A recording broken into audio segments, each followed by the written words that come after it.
Intellivision is officially going to be announcing bankruptcy shortly. So, yeah, a lot of things I want to say. First time of the channel, stand up out of your chair, do a circle and dance. I don't, whatever. Hat is from Target, because I know people are going to ask, where'd you get that awesome TMNT hat? Saw it at Target. It was like 20 bucks, I think. And I was like, yep, gotta have that. Couldn't find my Intellivision hat for this jog, so I had to go with the backup. And I mean, let's be honest, it's a pretty damn good backup. Anyways, Intellivision going bankrupt. I have a source that has shared with me screenshots of a conversation with a higher up at Intellivision, not named Tommy Tallarico, that exclaimed the bankruptcy situation, process, and everything that they're going through right now. So I am well aware the Geek Getaway made a video a few days ago talking about this and saying he was citing a source. There was a lot of confusion about that. Had a lot of people that were coming out saying the Geek Getaway was wrong and his source was wrong. I can confirm, I have not talked to the Geek Getaway, but I can confirm from a separate source that it is in full swing right now. I'm not going to share the screenshot because, one, it's a DM conversation between two people and neither one of them is me, so it's not my place to share that.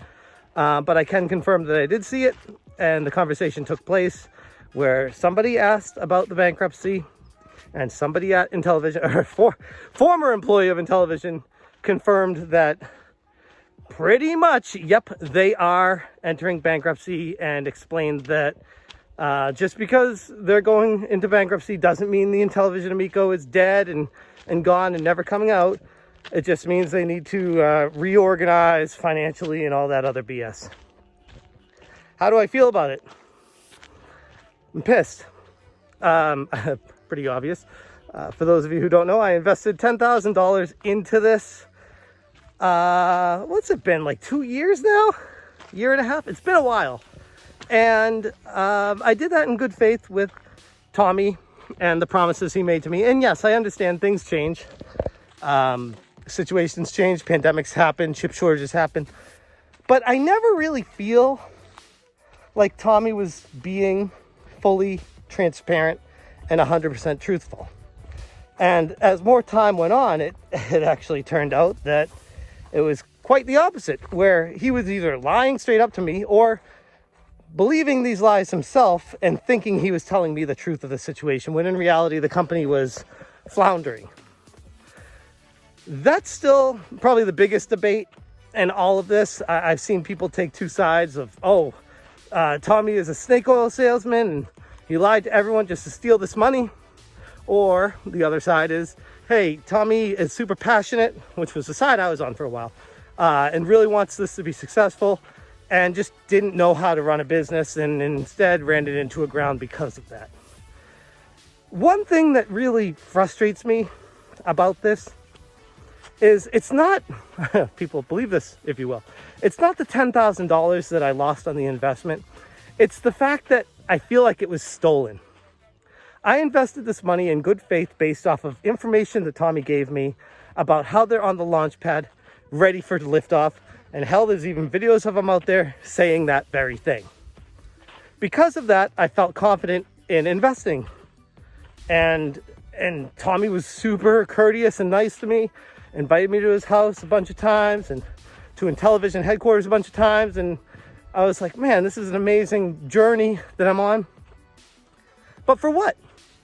For what? Like, what did it all, what did the head it came to turn out to be? Theft. Like, that is, whether intentional or not, that's what bankruptcy does to an investor. They take your money and they say, oh, sorry, can't pay you back. Too bad, so sad. Thanks for your investment. It just didn't work out this time. Let's start over a different way. The investment money, as far as I understand, I hope to be wrong about this, but I'm definitely not holding my breath. As far as I understand, is gone.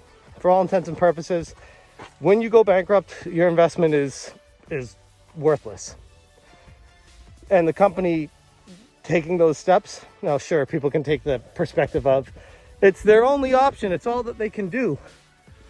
Okay, the DJCs of the world.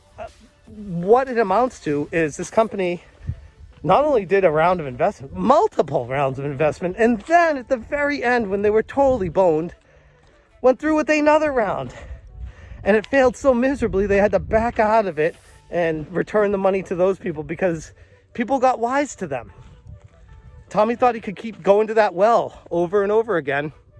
And the reality was, people wanted them to put up or shut up. They were getting sick of giving money to this company without any kind of results. So the people that invested money initially, like me and Fig and Republic and a few other different areas that they're able to, they put their money in. Bankruptcy, now it's gone. You have no recourse. You have nothing to show for it. So it amounts to them taking the money, putting it into their business, which I'm not doubting, by the way, but then enters a whole bunch of different questions of what was their business? What were they doing? Was Tommy just hiring all his buddies and friends in the industry just to give them a cheap payday and paying Nick Richards for the use of the facility? If it was his, indeed, I don't know. There's a lot of conjecture here too. I don't want to make it sound like this is all truth, but from what I understand, like one of their facilities was owned by the CFO. And if that's the case, they're paying money to the CFO while he's working there, while also paying people that Tommy's buddies with and all these people in the industry. Great. You know what? That's fine. If you're putting a product out, but if you don't, then a lot more questions need to start being asked.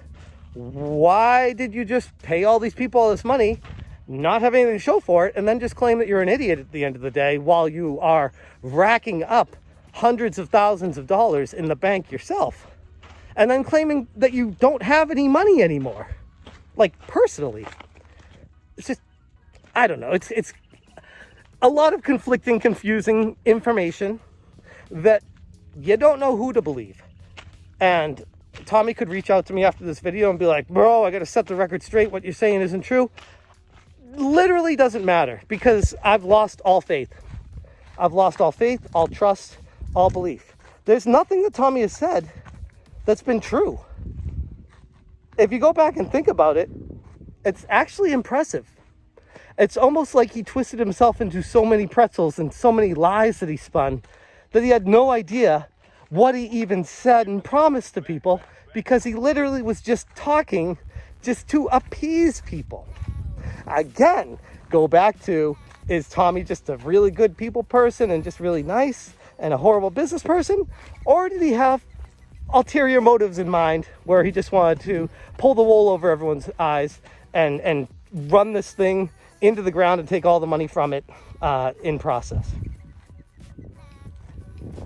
Don't know, but it is suspicious. It's very suspicious. I'm interested to see where the saga goes from here, because believe me, it's definitely not over. Especially if they're saying that the bankruptcy is just a way to reorganize and get this thing out in the future. That says to me that it's a way for them to clear the books, keep all the money, and start over with a new buyer that will put this thing out for them.